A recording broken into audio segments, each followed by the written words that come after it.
이 하나님 앞에 자세라는 말씀을 가지고 오늘 본문을 통해서 하나님의 음성을 듣도록 하겠습니다. 이 제사는 오늘날 말하면 예배죠. 제사는 이 하나님의 백성으로 부름을 받은 사람들이 하나님과의 바른 관계, 친밀한 관계를 맺게 하는 통로입니다.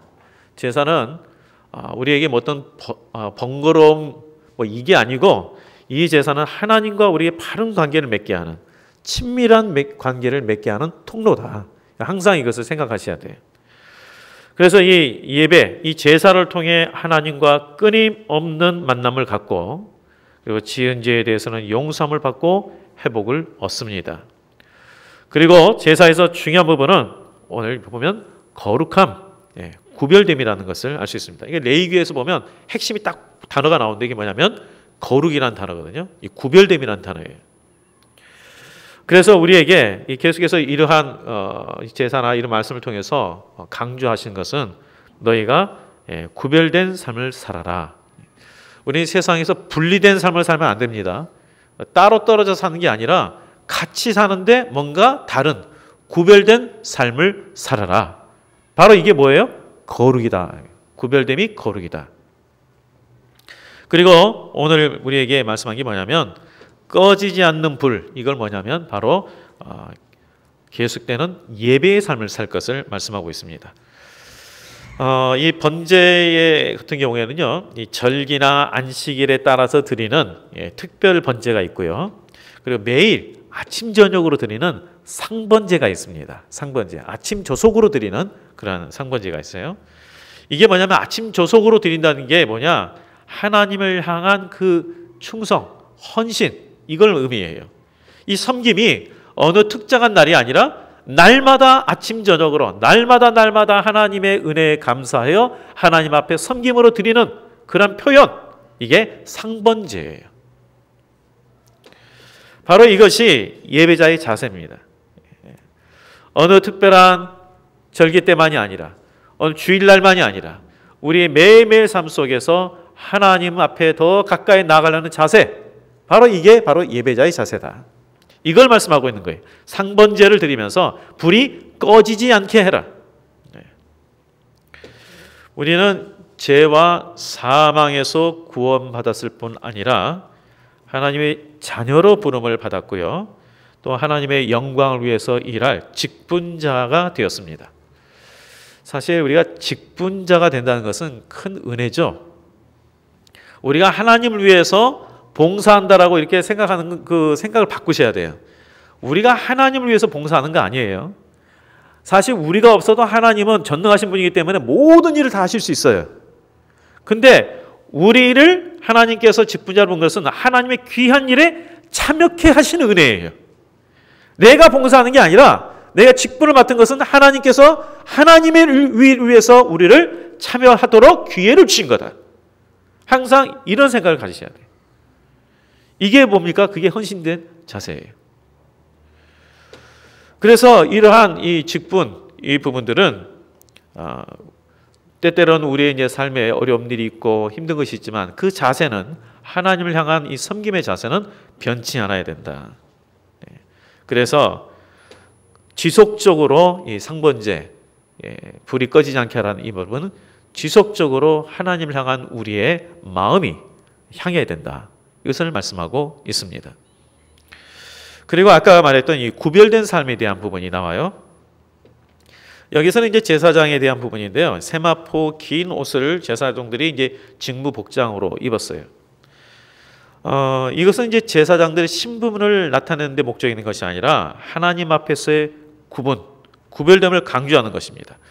자, 10절을 한번 보세요. 10절을 보면 이런 말씀이 나옵니다. 제사장은 세마포 긴 옷을 입고 세마포 속 바지로 하체를 가리고 제단 위에서 불태운 번제의 재를 가져다가 제단 곁에 두고 그 옷을 벗고 다른 옷을 입고 그 재를 진영 바깥 정결한 곳으로 가져가라. 이렇게 했습니다. 자, 직무를 수행했던 이 세마포 옷을 지금 현재 어떻게 했냐면 속바지로 하체를 가리우게 했어요. 하체라는 것은 부끄러움과 수치를 상징하는 건데, 이 계단을 오를 때에 이러한 것들이 드러나지 않도록 하기 위해서 하나님께서 말씀하신 부분입니다. 그리고 번제를 드린 후에 남은 제를 버릴 때는 옷을 갈아입고 나가라 그랬어요. 왜 그렇게 했습니까? 그래서 신분의 구분이 아니라 부정한 것에 대한 구별된 삶을 살으라는 것을 강조한 거예요. 구별된 삶을 살아라. 우리가 이전처럼 제사를 드리지 않냐고 이제는 우리가 예배를 드립니다. 그러나 이 자세는 동일해요. 이 세상이 추구하는 가치와 방법과는 다른 생각, 행동을 하자라. 예를 들어서 이 세상은 이 땅의 것에 중심을 두고 삽니다. 그러나 우리 믿는 사람은 어디에 중심을 두고 삽니까? 위의 것, 하나님 나라를 중심을 두고 살아요. 그러니까 삶에 같이 살아도 목적이 틀려요. 바라보는 곳이 틀립니다. 우리가 돈을 벌어도 틀려요. 이 세상은 자신들의 필요를 위해서만 산다면 우리는 하나님 나라를 위해서 더 쓰임받도록 위해서 돈을 버는 거예요. 똑같이 돈을 벌어도 그래서 하나님 나라를 위해서 쓰임받기 위해서 돈을 버는 겁니다.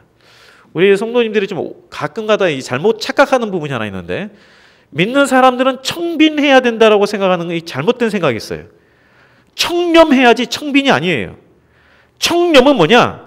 행실이 깨끗하여 재물을 탐하는 마음이 없는 것, 이게 청렴이에요.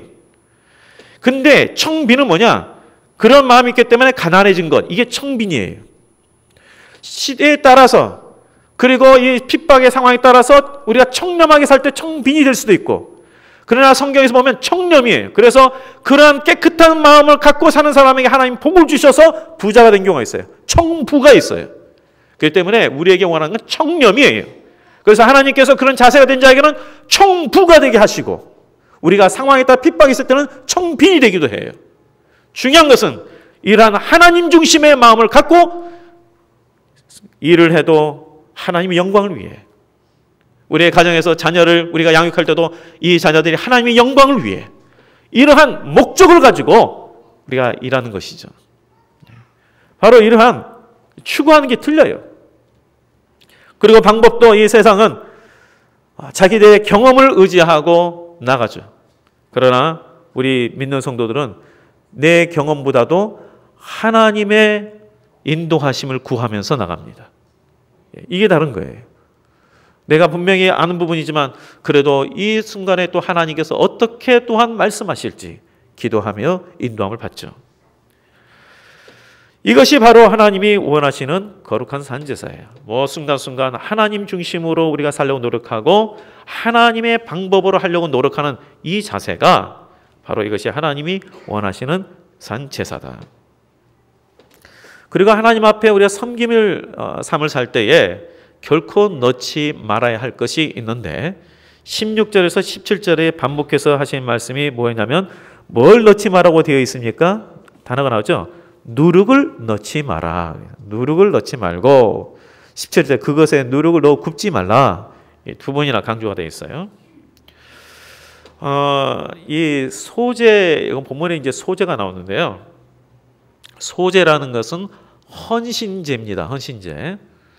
그런데 이 헌신이 의무적인 헌신이 아니라 자원 헌신할 때 소제를 드려요. 예를 들어서 우리 하나님 앞에는 의무가 있어요. 하나님 앞에 하나님이 정하신 때에 하나님 앞에 나와 절기를 지키고 안식일을 지키는 것, 예배를 드리는 것은 우리 의무예요. 또 하나님께서 우리에게 말씀하신 헌금에 대한 부분들도 의무를 할 수 있고, 또 복음 증거자가 되라는 이것도 우리가 의무를 할 수 있어요. 그런데 우리 교회 안에서 어떤 직분으로 섬기고 또 사회에서 내가 자원봉사하면서 섬기고 이런 부분들은 그 안에 우리가 좀 더 의무가 아닌 좀 더 자원해서 섬기는 부분이에요. 바로 이러한 부분이 소제인데 이 소제를 할 때에 뭘 넣지 마라 그러냐면 누룩을 넣지 마라. 이렇게 말씀했어요. 다른 제사는 전부 다 피가 있는 제사입니다. 다 피가 있는 제사예요. 동물의 피를 흘려가지고 제사를 드려요. 근데 피 없는 제사가 딱 한 가지 있다면 오늘 본문에 나온 소제예요. 하나님 앞에 자원하여 섬기는, 그럴 때 드리는 제사가 소제인데 피 흘림이 없는 제사입니다. 여기에서 이 소제가 갖는 의미가 있습니다. 이 고운 가루로 주님 앞에 드리게 돼 있어요. 고운 가루. 이게 뭐냐면 우리의 거칠고 일그러진 성품을 하나님 앞에 복종시키라는 뜻이에요. 그래서 사실 우리 막 그 곡식을 고운 가루 되려면 절구에 막 찌고 빻고 막 돌려가지고 막 가루를 만들잖아요. 그러니까 하나님 앞에 우리가 내가 하고 있는 내 못난 것, 내 교만과 잘못된 성품 고치겠다는 결단이에요. 일생 동안 해야 될 부분이죠. 우리가 뭐 죽을 때까지 완성은 안 되니까 일생 동안 계속해서 우리가 이런 자세를 가지고 나가야 되겠고, 그리고 소재에 소금이 사용이 되는데 이것은 변치 않는 신앙을 지켜갈 것에 대한 다짐이에요. 예배를 드릴 때마다 우리가 잊지 말고 결단할 이거죠. 하나님, 내가 주님을 닮아가는 성품이 되게 해주세요. 내 가운데 계속 나오는 나의 어떤 옛 성품들, 이것들을 자꾸 갈게 해주세요. 그리고 또 하나님, 내가 변치 않는 그 주님을 향한 그 마음 갖고 섬기게 해주세요. 바로 이러한 마음으로 가라는 거예요. 이 소재가 그런 의미가 있어요. 그리고 오늘날 이 하나님의 말씀을 거부하는, 하나님을 인정하지 않는 이 세상에서 변치 않는 믿음과 온전한 헌신으로 섬기겠다는, 오직 하나님 중심으로 살겠다는 이 결단, 바로 이것이 소재의 의미다. 그런데 아까 말했지만 이를 위해서 넣지 말아야 될 것이 뭐라 그랬어요? 누룩을 넣지 마라 그랬어요. 누룩은 우리가 잘 알다시피 이제 발효하는 겁니다. 부풀게 하는 겁니다. 부풀게 하고 발효하는 건데, 성경에서 사진 찍지 마세요. 그리고 부패와 타락에 대한 부분을 의미하고 있습니다. 누룩은 부패와 분율, 꿀은 세상적인 쾌락과 유혹을 지금 현재 상징합니다. 그래서 하나님이 거룩한 제물로 드리는 데 있어서 금지한 거예요. 뭐냐면 누룩이 뭘 상징한다고요? 부패와 분열, 그리고 우리 쾌락과 유혹을 상징하는 것이 꿀이다. 그래서 우리가 하나님 앞에 헌신을 드리면서 섬기는 삶 가운데는 그렇게 하지 마라라고 이야기했어요. 사실 부패하고 우리를 분열케 하는 것 중에 뭐가 있냐면, 저 자신을 봐도 뭐냐면 높아지려는 교만이 있어요. 우리를 부패케 하는 것이 뭐냐면 높아지려는 교만. 그리고 우리에게 있어서 참 어려운 게 뭐냐면 기득권을 놓지 않으려는 그런 마음들. 이게 사실 우리를 분열시키고 부패케 하는 부분인데, 이게 사실 우리 믿음에 있어서 누룩으로 온 부분이라고 볼 수 있습니다.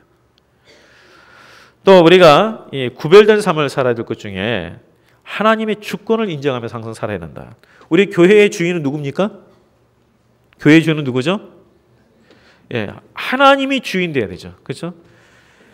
이 교회의 주인은 하나님이 주인 된 교회. 네. 그리고 우리 가정도, 우리 가정의 주인은 내가 아니고 가장이 아니고 하나님이 주인 된 가정. 직장도 오너가 아니라 하나님이 주인 된 직장. 이게 돼야 돼요. 그게 무슨 말입니까? 이 하나님이 주인 되는 것은 그분의 뜻을 따라 움직이는 것. 그래서 우리 교회는 철저히 하나님의 뜻에 따라 움직여야 되고, 우리 교회도 철저히 하나님의, 우리 가정, 교회, 사업터 모든 부분에 하나님의 뜻에 의해서 움직여지도록 우리가 최대한 힘쓰는 것. 완벽은 못하더라도 힘쓰는 것. 이게 바로 구별된 삶이에요. 하나님의 주권을 우리 인정하며 살아가는 것.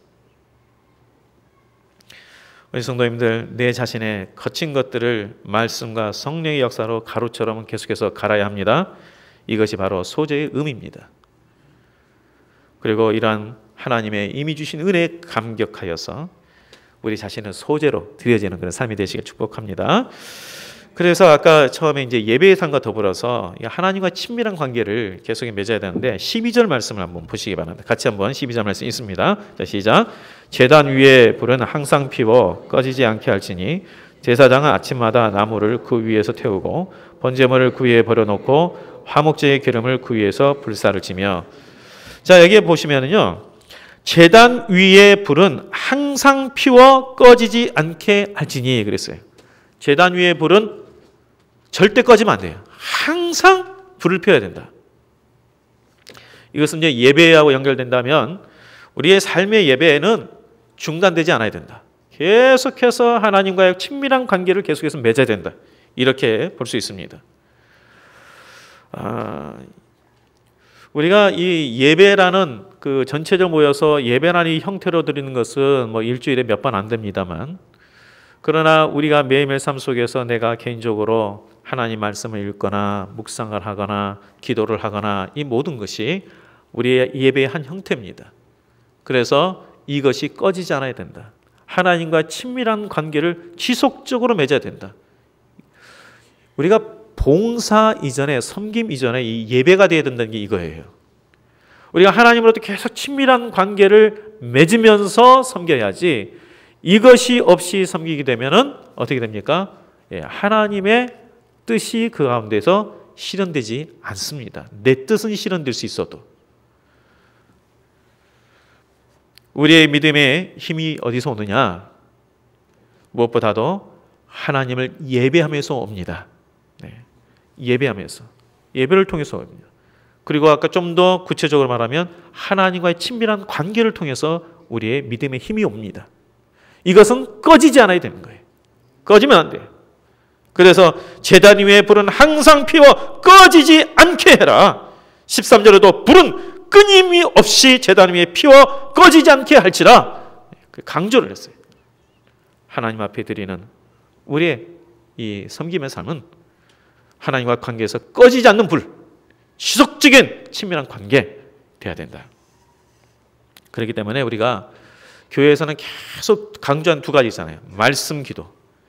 말씀과 기도로 하나님과의 관계를 친밀하게 맺는 이 경건의 시간이 필요한 것입니다.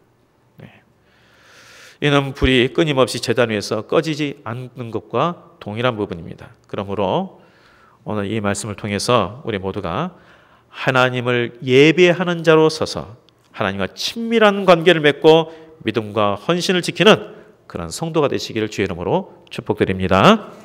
기도하겠습니다.